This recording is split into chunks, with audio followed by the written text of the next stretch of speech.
May papakita ko sa inyong halaman. Ako, ilang taon na ako dito sa mundo. Ngayon ko lang nakita siya. Ito ganito mga halaman. Di ba? Mga ganyan.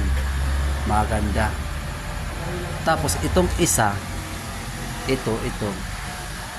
Ayan yung isa. Itong halaman na to. Biro mo guys. Tingnan mo. Sumanga siya. Sumanga yan.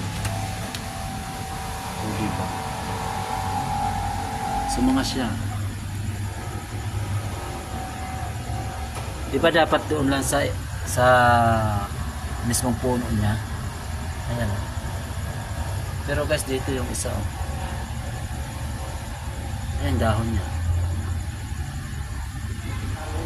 Di ba? Ayan na yan. Di ba guys? Ako yan lang